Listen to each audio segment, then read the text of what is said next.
वैसे जरूरी नहीं है, लेकिन वीडियो को लाइक या फिर डिसलाइक करने की कोशिश जरूर किया करें। तो जैसे इस मूवी का स्टार्ट होता है, हमें मूवी का मेन कैरेक्टर सियोंग दिखाया जाता है और उसकी बेटी का बर्थडे होता है। इसीलिए सियोंग की मदर उसे कुछ पैसे देती है ताकि वो अपनी बेटी को डिनर पर ले जा सके। लेकिन अब सियोंग को और पैसों की जरूरत होती है, तो इसीलिए वो अपनी मदर का एटीएम कार्ड चुरा लेता है। इसके बाद वो अपनी मदर के सारे पैसे चुरा लेता है और पैसों को वो लगा देता है हॉर्स राइडिंग में, और इस गेम में वो 4 मिलियन वॉन जीत जाता है। अब सियोंग ने एक कंपनी से बहुत सारे पैसे उधार ले रखे थे, तो इसीलिए वही लोग उसके पीछे पड़ जाते हैं। इसके बाद वो सियोंग को पकड़ ही लेते हैं और वो उसे काफी मारते हैं। और जब सियोंग उनके पैसे लुटाने के लिए अपने पॉकेट्स चेक करता है, तो वो देखता है कि उसके पास तो पैसे हैं ही नहीं, यानी वो वाले पैसे जिसने हॉर्स राइडिंग में जीते थे। और तब उसे याद आता है कि जब वो इन लोगों से बचकर भाग रहा था तो वो एक लड़की से टकरा गया था, तो जरूर उसी लड़की ने ही उसकी जेब काट ली। अब क्योंकि सियोंग के पास पैसे तो होते ही नहीं, तो इसीलिए वो लोग उसे 1 महीने का और टाइम देते हैं जिसमें कि वो उनके पैसे लौटा दे। इसके बाद सियोंग कुछ पैसों का अरेंज करता है और अपनी बेटी को डिनर पर ले जाता है। इसके बाद सियोंग जल्दी से स्टेशन पर पहुंचता है, लेकिन अनलकीली उसकी ट्रेन तो मिस हो गई थी। और जब सियोंग वहां पर बैठकर ट्रेन के आने का वेट कर रहा था कि तभी अचानक से उसके पास एक आदमी आता है, और ये अननोन पर्सन था, यानी सियोंग उसके बारे में कुछ नहीं जानता था। फिर वो अननोन पर्सन सियोंग को कहता है कि मैं तुम्हारे साथ एक गेम खेलना चाहता हूँ। वो सियोंग को कहता है कि अगर तुम इस गेम में जीत गए तो मैं तुम्हें 1 लाख वॉन दूंगा। तब इतने सारे पैसों का सुनकर सियोंग के गेम खेलने के लिए एग्री हो जाता है। इसके बाद सियोंग काफी मार खाने के बाद ये गेम जीत जाता है, यानी वो 1 लाख वॉन हासिल कर लेता है। इसके बाद वो अननोन पर्सन सियोंग को एक कार्ड देता है, ये कहते हुए कि अगर तुम और पैसे जीतना चाहते हो तो इस कार्ड पर जो नंबर लिखा हुआ है उस पर कांटेक्ट करना। इसके बाद सियोंग जब अपने घर जाता है तो उसकी मदर उसे कहती है कि तुम्हारी बेटी अगले साल अपने स्टेप फादर के साथ यूएस में शिफ्ट हो रही है। यहाँ पर हमें ये पता चलता है कि सियोंग की डिवोर्स हो गई है और उसकी वाइफ ने दूसरी शादी भी कर ली है। लेकिन सियोंग कभी भी ये नहीं चाहता था कि उसकी बेटी उससे दूर जाए, लेकिन उसे बहुत सारे पैसे चाहिए होते हैं अपनी बेटी की कस्टडी वापस लेने के लिए, तो इसीलिए सियोंग उस कार्ड वाले नंबर पर कॉल करता है। इसके बाद सियोंग को एक गाड़ी में लाया जाता है जहाँ पर और भी लोग थे, लेकिन फिर उन सारे लोगों को बेहोश कर दिया जाता है। और जब उन सब लोगों की आंख खुलती है तो वो खुद को एक फैसिलिटी में पाते हैं जहाँ टोटल 456 लोग थे, और वो वहाँ पर एज अ प्लेयर थे क्योंकि उन सबको एक यूनिफॉर्म भी पहनाया हुआ था। इस फैसिलिटी का होस्ट यानी लीडर एक आदमी था जो कि फ्रंट मैन था वहाँ पर, और वो सब पर नजर रख रहा था। अब यहाँ पर एक कॉमन चीज थी कि जितने भी लोगों को वहाँ पर लाया गया था उन सब ने कर्जे लिए हुए थे बहुत ज्यादा। सियोंग वहाँ पर प्लेयर नंबर 1 से मिलता है जो कि एक बूढ़ा आदमी था। उस बूढ़े आदमी को ब्रेन ट्यूमर था, यही वजह थी कि वो यहाँ पर आया था क्योंकि उसकी लाइफ तो वैसे भी खत्म ही होने वाली थी। इसके बाद वहाँ पर 2 प्लेयर्स जिनमें लड़की का नाम सैब्यूक और लड़के का नाम जेंग होता है, उनके बीच फाइट होती है। अब यहाँ पर सैब्यूक वही लड़की थी जो सियोंग के पैसे लेकर भाग गई थी, यानी उसी ने उसकी जेब काटी थी। सियोंग तो उसे देखते ही पहचान लेता है, इसीलिए वो अपने पैसे मांगने के लिए उसके पास जाता है। तभी वहाँ पर कुछ गार्ड्स आ जाते हैं जिन्होंने पिंक कलर का यूनिफॉर्म पहना था और उनके फेस अच्छी तरह से कवर्ड थे। गार्ड्स उन सभी प्लेयर्स को बताते हैं कि तुम्हें यहाँ पर टोटल 6 गेम्स खेलनी होंगी और जो इस गेम का विनर होगा उसे बहुत सारे पैसे मिलेंगे।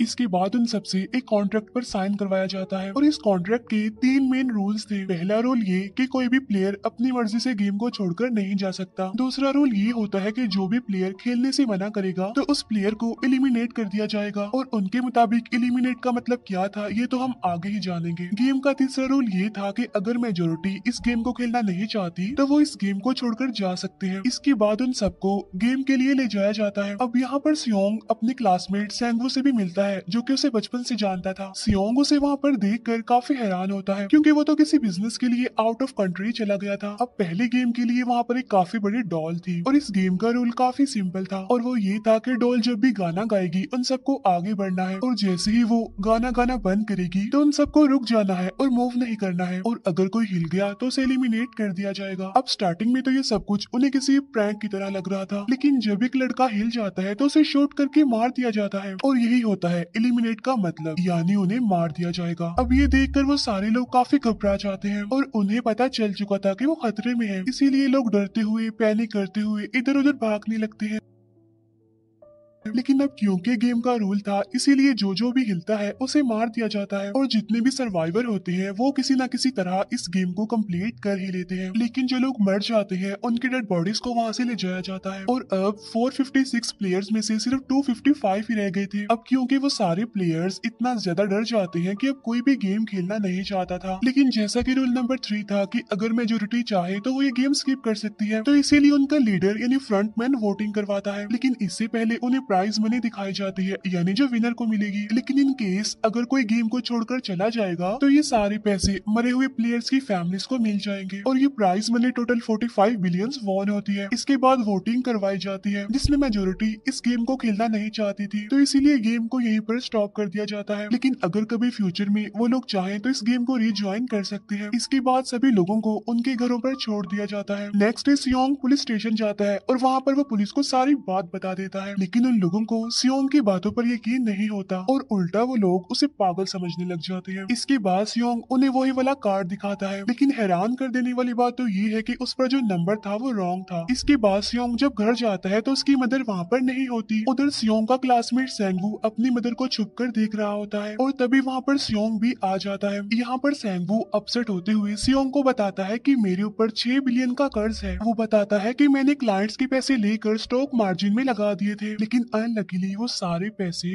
डूब गए। और तभी सियोंग के पास हॉस्पिटल से कॉल आती है। सियोंग की मदर का पाँव काफी इंजर्ड था, लेकिन डायबिटीज का ट्रीटमेंट ना होने की वजह से उनकी चोट और ज्यादा बढ़ गई। तब डॉक्टर सियोंग को बताते हैं कि तुम्हारी मदर का ट्रीटमेंट हो सकता है, लेकिन इसके लिए हमें इनका पाँव काटना होगा। लेकिन इस ऑपरेशन में बहुत सारे पैसे लगने वाले थे, लेकिन जाहिर सी बात है सियोंग के पास इतने पैसे तो होते नहीं। इवन उसने तो अपनी मदर के इंश्योरेंस के पैसे भी उड़ा दिए थे। तब इसीलिए सियोंग पैसे मांगने के लिए अपनी वाइफ के पास जाता है, लेकिन उसकी वाइफ उसे पैसे देने से इनकार कर देती है। फिर उसकी वाइफ अपने हस्बैंड को बताती है कि सियोंग आया था पैसे मांगने के लिए और तभी उसका हस्बैंड सियोंग को पैसे देने आता है। साथ साथ उसे ये भी कहता है कि मेरी फैमिली से दूर रहो, लेकिन सियोंग उसे मारने लगता है और तभी उसकी बेटी भी वहाँ पर आ जाती है। इसके बाद सियोंग का एक फ्रेंड अपने बॉस के पास पैसे मांगने जाता है, लेकिन उसका बॉस उसे पैसे देने से मना कर देता है, तो इसीलिए उन दोनों के बीच फाइट होने लगती है। इस फाइट के दौरान उसके बॉस का हाथ मशीन में आ जाता है, तो मौके का फायदा उठाकर सियोंग का फ्रेंड पैसे लेकर वहाँ से भाग जाता है। फिर इसके बाद सियोंग का फ्रेंड अपने घर आकर अपनी वाइफ को कहता है कि पहली फ्लाइट लो और जाओ यहाँ से। इसके बाद सईब्यूक एक एजेंट से मिलती है, क्योंकि उसने अपनी मदर को नॉर्थ एरिया से साउथ एरिया में लाना था। सईब्यूक वही लड़की जिसने सियोंग की जेब काटी थी, लेकिन यहाँ अपनी मदर को लाने के लिए सईब्यूक को बहुत सारे पैसों की जरूरत थी। अब सईब्यूक का एक छोटा भाई भी होता है जिससे उसने प्रॉमिस किया होता है कि मैं मदर को जरूर ले आऊंगी। इसके बाद हमें एक ऑफिसर दिखाया जाता है और इस ऑफिसर का भाई कुछ टाइम से मिसिंग था, इसीलिए वो ऑफिसर अपने भाई के घर जाता है, जहाँ उसे पता चलता है कि उसका भाई तो पिछले कुछ दिनों से अपने घर पर भी नहीं आया। और जब वो ऑफिसर घर को चेक कर रहा होता है तो उसे एक कार्ड मिलता है वहाँ पर, और इस ऑफिसर ने सेम ऐसा ही कार्ड पुलिस स्टेशन में सियोंग के पास भी देखा था, तो इसीलिए वो ऑफिसर सियोंग के पास जाकर उससे इस बारे में पूछता है, लेकिन सियोंग उसे कुछ नहीं बताता। इसके बाद सियोंग जब अपने घर जाता है तो उसे वो कार्ड दोबारा मिल जाता है वहाँ पर। अब सियोंग डिसाइड करता है कि वो दोबारा से उस गेम को ज्वाइन करेगा, इसीलिए सभी प्लेयर्स को एक शिप के पास ले जाया जाता है। इधर ही वो ऑफिसर भी गाड़ियों का पीछा करते हुए उस शिप तक आ जाता है। वो एक गार्ड को मारकर उसे पानी में फेंक देता है। इसके बाद उन सभी प्लेयर्स को एक आइलैंड पर मौजूद फैसिलिटी में लाया जाता है। अब यहाँ पर उन्हें जरा भी अंदाजा नहीं था कि अगला गेम कौन सा होगा और उसे कैसे खेला जाएगा। इसके बाद वो लोग अपनी अलग अलग टीम्स बना लेते हैं। रात को सईब्यूक और उसकी फीमेल फ्रेंड वॉशरूम जाते हैं। यहाँ पर सईब्यूक गार्ड्स की नजरों से बचते हुए उस फैसिलिटी को एक्सप्लोर करने लगती है। तभी वो देखती है कि गार्ड्स बड़े बड़े बर्तनों में कुछ बना रहे हैं,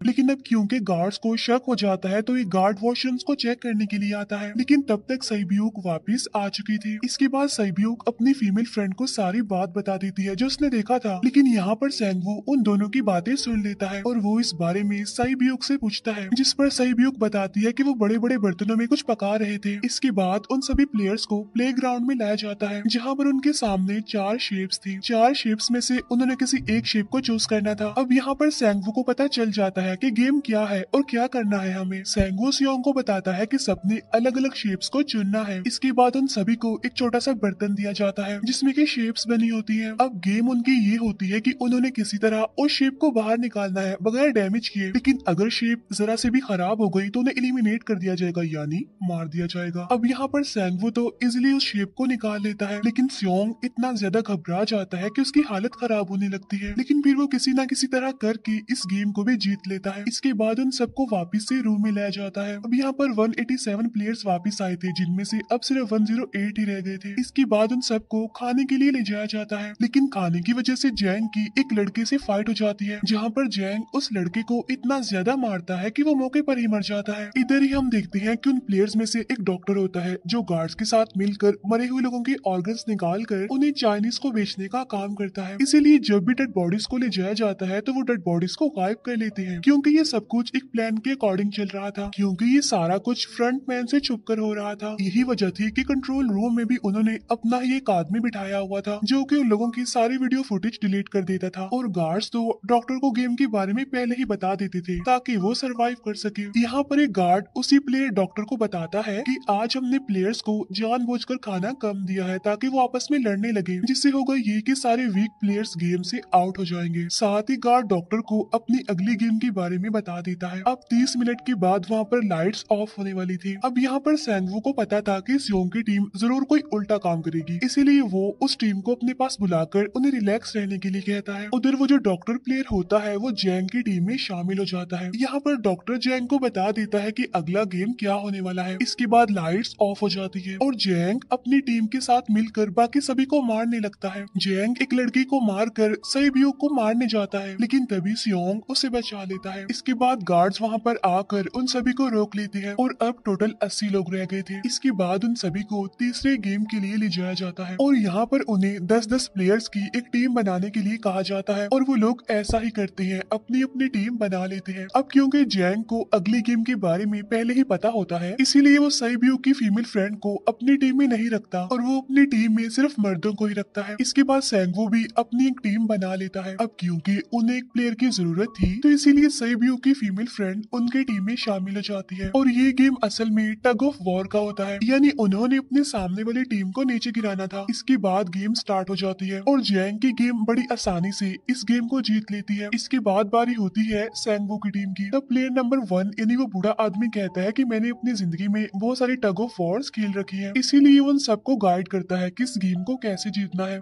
तो इसीलिए वो लोग किसी न किसी तरह करके इस गेम को जीत जाते हैं। फिर दिखाया जाता है कि 30 मिनट के बाद दोबारा से लाइट्स ऑफ हो जाएंगी, जिस पर सेंगवू उन सबको कहता है कि रेडी रहना। तो इसीलिए वो डिसाइड करते हैं कि एक एक करके हम पहरा देंगे। अब जैंग की टीम में एक से बढ़कर एक चालाक प्लेयर था, तो इसीलिए जैंग को डर होता है कि कहीं उसकी टीम उसे ही साइड पर न लगा दे, यानी उसे ही अपने रास्ते से न हटा दे।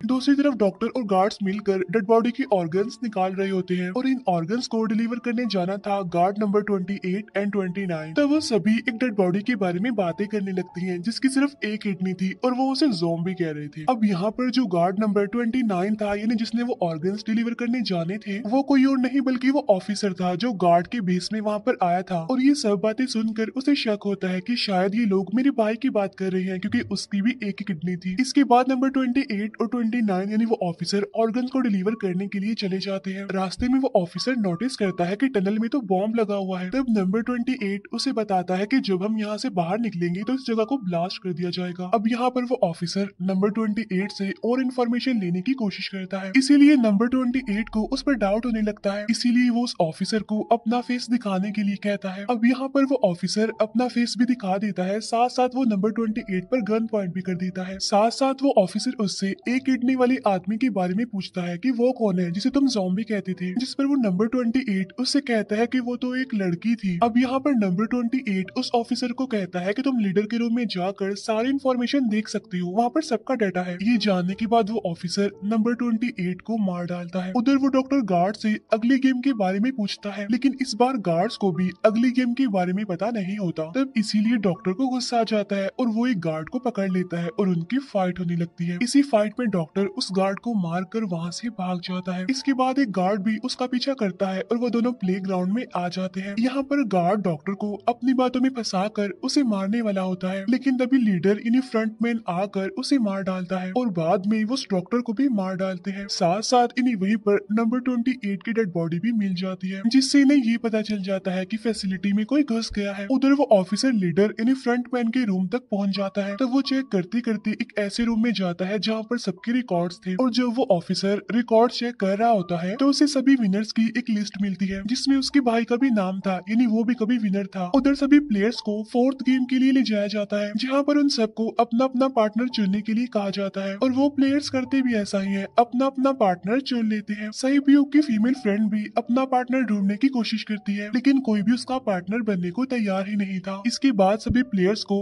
10-10 मार्बल्स दिए जाते हैं। असल में ये गेम ऐसी होती है कि एक प्लेयर को अपने पार्टनर से सारे मार्बल्स लेने होते हैं बगैर कोई जोर जबरदस्ती किए, और जो दूसरा पर्सन होगा यानी जिसके पास मार्बल्स नहीं होंगे उसे मार दिया जाएगा। फिर सैंगवू और सियोंग का फ्रेंड ऑड और इवन का गेम खेलते हैं, जिसमें कि उन्होंने गेस करना था कि सामने वाले के हाथ में कितने मार्बल्स हैं। अब यहाँ पर सियोंग का फ्रेंड सैंगवू के सारे मार्बल्स जीत जाता है, जिसकी वजह से लास्ट में सैंगवू के पास सिर्फ एक ही मार्बल बचता है। अब क्योंकि सैंगवू को पता चल चुका था कि अब वो बच नहीं पाएगा, इसीलिए वो सियोंग के फ्रेंड को अपनी बातों में फंसा कर उसे ये यकीन दिलाता है कि अगर हम में से कोई भी हार गया तो हारे हुए लोगों का मैच दोबारा करवाया जाएगा। अब यहाँ पर सैंगवू धोखे से सियोंग के फ्रेंड के सारे मार्बल्स चेंज कर देता है। इसके बाद सैंगवू मार्बल्स लेकर गार्ड को दे देता है और वहाँ से बाहर चला जाता है, और जब सियोंग का फ्रेंड मार्बल्स चेक करता है तो वहाँ पर पत्थर होते हैं। उधर प्लेयर नंबर 1 यानी उस बूढ़े आदमी की हालत खराब हो रही थी, इसीलिए वो तो इधर उधर घूम रहा था, लेकिन सियोंग किसी तरह उसे खेलने के लिए एग्री कर लेता है। अब यहाँ पर वो दोनों यानी वो बूढ़ा आदमी और सियोंग भी इवन आउट खेलते हैं। अब इनमें से वो बूढ़ा आदमी सियोंग के सारे मार्बल्स जीत जाता है, लेकिन लास्ट राउंड में वो बूढ़ा आदमी भूल जाता है कि उसने क्या चूज किया था। तो यहाँ पर सियोंग उसे बातों में फंसा कर उसके सारे मार्बल्स ले लेता है, लेकिन यकीन मानिए कि वो बूढ़ा आदमी काफी चालाक था। उसने एक मार्बल अपने पास ही रखा हुआ था और वो दोबारा से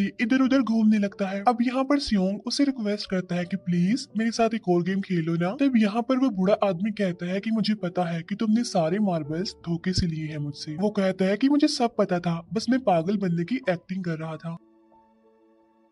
तब ये सुनकर सियोंग को उस पर तरस आ जाता है और वो उसे ही सारे मार्बल्स दे देता है। उसके बाद सैब्यूक और उसकी फीमेल फ्रेंड भी गेम खेल रहे होते हैं। उनकी गेम ये होती है कि जो मार्बल्स को दीवार के ज्यादा करीब फेंकेगा वही जीतेगा। पहले सैब्यूक अपने मार्बल्स फेंकती है, लेकिन जब सैब्यूक की फ्रेंड की बारी आती है तो वो अपने सारे मार्बल्स फेंक देती है। लेकिन जब सैब्यूक ये देख लेती है तो वो अपने फ्रेंड को दोबारा फेंकने के लिए कहती है, जिस पर उसकी फ्रेंड कहती है कि नहीं सैब्यूक, मैं बिल्कुल अकेली हूँ, मेरे पीछे तो कोई भी नहीं है, लेकिन अगर तुम्हें कुछ हो गया तो ये अच्छी बात नहीं है, तुम्हारे पीछे तुम्हारा छोटा भाई है, तुम्हारा वेट कर रहा है वो। और इसी वजह से सैब्यूक की फ्रेंड को मार दिया जाता है। इसके बाद उन सबकी डेड बॉडीज को वहाँ से ले जाया जाता है। इसके बाद वो सब वापिस से रूम में आ जाते हैं। यहाँ पर जैंग देखता है कि सैब्यूक की वो वाली फ्रेंड तो अभी तक जिंदा है, जो कि बड़ी आराम से बैठी हुई थी। अब यहाँ पर हमें पता चलता है कि सैब्यूक की ये वाली फ्रेंड जैंग की भी फ्रेंड थी, लेकिन अब क्योंकि उन दोनों के बीच किसी बात को लेकर क्लैश चल रहा था तो इसीलिए जैंग की वो फ्रेंड उसे बुली करने लगती है। इसके बाद फ्रंटमैन को एक डेड बॉडी के पास उस ऑफिसर का आईडी कार्ड मिल जाता है। तभी फ्रंटमैन को पता चलता है कि उसके सारे वीआईपीस आ चुके हैं, तो इसीलिए फ्रंटमैन उन्हें लेने के लिए चला जाता है। फिर सारे वीआईपीस को उनके रूम में लाया जाता है। इसके बाद फ्रंटमैन वीआईपीस के आने के बारे में एक और आदमी को जाकर बताता है, और यही आदमी मेन होता है। और ये कौन होता है हम ये आगे जानेंगे। फिर नेक्स्ट डे उन सबको 5वें गेम के लिए लाया जाता है, जहाँ पर 1 से लेकर 16 तक नंबर पड़े होते हैं, और वो सभी प्लेयर्स अपना अपना नंबर ले लेते हैं। नंबर का मतलब ये था कि जो नंबर भी एक प्लेयर पर आएगा उसके मुताबिक ही उसकी बारी आएगी। अब यहाँ पर लास्ट में पहला और आखिरी नंबर रह जाता है, यानी 1 और 16। तो यहाँ पर सियोंग कंफ्यूज हो जाता है कि उसे कौन सा नंबर चूज करना चाहिए। अगर उसने पहला नंबर लिया तो वो फंसेगा और मरेगा, क्योंकि उसे नहीं पता कि गेम क्या है। और अगर लास्ट नंबर लेगा तो क्या पता उसकी बारी ही ना आए, टाइम कम रह जाए। और तभी वहाँ पर एक आदमी आ जाता है और वो सियोंग को कहता है कि मुझे पहला नंबर चाहिए, क्योंकि मैं अपनी जिंदगी में कभी भी फर्स्ट नंबर पर नहीं आया। फिर इसके बाद उन्हें गेमिंग रूम में लाया जाता है। अब इस गेम का रूल ये होता है कि दिए हुए टाइम में उन्हें ब्रिज की दूसरी साइड पर जाना है। अब इसके बीच में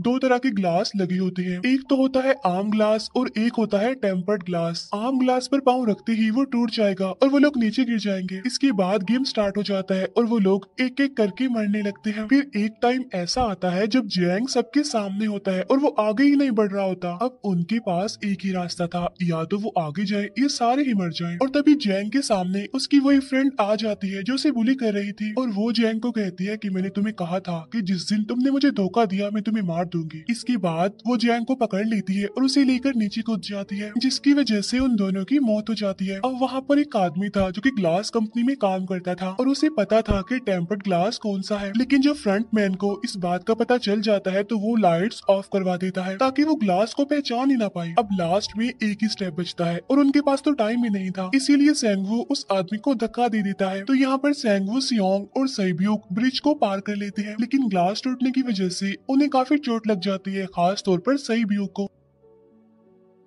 उधर उस ऑफिसर ने एक सर्वेंट को मारकर उसकी जगह खुद ले ली थी। अब एक वीआईपी को उस ऑफिसर पर शक होता है और वो उसे कहता है कि अपना मास्क रिमूव करो, लेकिन वो ऑफिसर कहता है कि ठीक है, लेकिन मैं अंदर जाकर अपना मास्क रिमूव करूंगा। इसके बाद वो ऑफिसर उस वीआईपी को लेकर अंदर चला जाता है। अंदर जाकर वो ऑफिसर उस वीआईपी को बेहोश कर देता है और इस बात का पता फ्रंट मैन को चल जाता है, इसीलिए फ्रंट मैन उसके पीछे जाता है और वो उस ऑफिसर को देख लेता है, इसीलिए वो ऑफिसर वहाँ से भागकर आइलैंड पर आ जाता है। फ्रंट मैन भी उसका पीछा करते हुए वहाँ पर आ जाता है। अब यहाँ पर वो ऑफिसर अपने सीनियर्स को कॉल करने की कोशिश करता है, लेकिन कॉल कट हो जाती है। फिर वो ऑफिसर उन्हें सारे सबूत भेजता है, लेकिन वहाँ पर नेटवर्क नहीं था। इसके बाद फ्रंट मैन ऑफिसर को पकड़ लेता है और उसे उनके साथ चलने के लिए कहता है, लेकिन वो ऑफिसर तो उस फ्रंट मैन पर गोली चला देता है। इसके बाद फ्रंट मैन अपना मास्क उतार देता है, तो वो ऑफिसर देखता है कि वहाँ पर कोई और नहीं बल्कि उसका अपना भाई है वो। इसके बाद ऑफिसर का भाई यानी फ्रंट मैन उसे शूट कर देता है और वो जाकर पानी में गिरता है। उधर ग्लास लगने की वजह से सैब्यूक काफी इंजर्ड हो गई थी और उसका बहुत सारा खून भी बह रहा होता है। इसके बाद तीनों सर्वाइवर्स को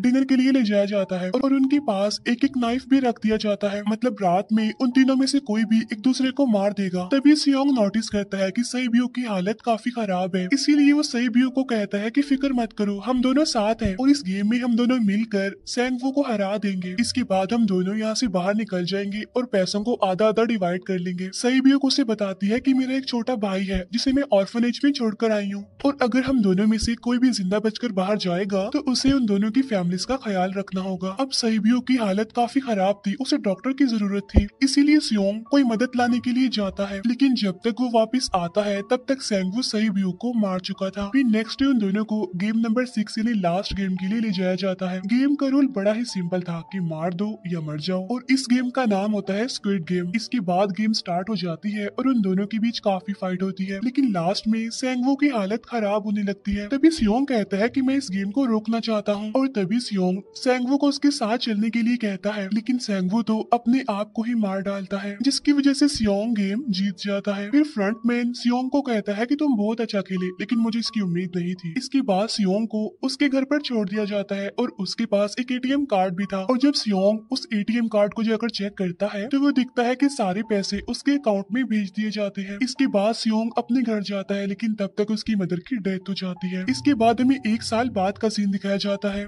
जहाँ पर हम देखते हैं कि सियोंग की हालत काफी खराब हो गई है, यानी वो अब काफी नशा करने लग गया है और उसने अब तक उन पैसों को हाथ तक नहीं लगाया। एक दिन एक फूल बेचने वाली औरत सियोंग के पास आती है और वो उसे सेम वैसा ही कार्ड देती है जिसमें एक एड्रेस लिखा हुआ था, और फिर सियोंग उस एड्रेस पर जाता है जहाँ पर उसे पता चलता है कि ये सारा किया धरा किसी और का नहीं बल्कि उस बूढ़े का है, प्लेयर नंबर 1 का, और वो अभी भी जिंदा है। यहाँ पर वो बूढ़ा आदमी सियोंग को बताता है कि मैं अपनी लाइफ से बोर हो चुका था और ये सारी गेम मैंने अपने क्लाइंट्स के साथ मिलकर बनाई ताकि मैं लोगों को मरता हुआ देखकर एंजॉय कर सकूं, लेकिन हाँ, हमने किसी को मजबूर नहीं किया था ऐसा करने के लिए, और मैंने गेम में इसीलिए पार्टिसिपेट किया क्योंकि गेम देखने से ज्यादा उसे खेलने में मजा आता है। वो कहता है जो पैसे तुम्हारे पास है वो मेरे ही हैं, और ये कहते ही उस बूढ़े आदमी की मौत हो जाती है। इसके बाद सियोंग सैब्यूक के छोटे भाई के पास जाता है और उसे लेकर वो जाता है सेंगवू की मदर के पास, और वो सेंगवू की मदर को कहता है कि इस बच्चे का ख्याल रखना, साथ साथ वो उसे एक बैग भी देता है जिसमें बहुत सारे पैसे होते हैं। इसके बाद सियोंग स्टेशन पर जाता है जहाँ पर उसे वही अननोन पर्सन मिलता है जो कि उसे मूवी के स्टार्ट में भी मिला था। यहाँ पर सियोंग उसका पीछा भी करता है,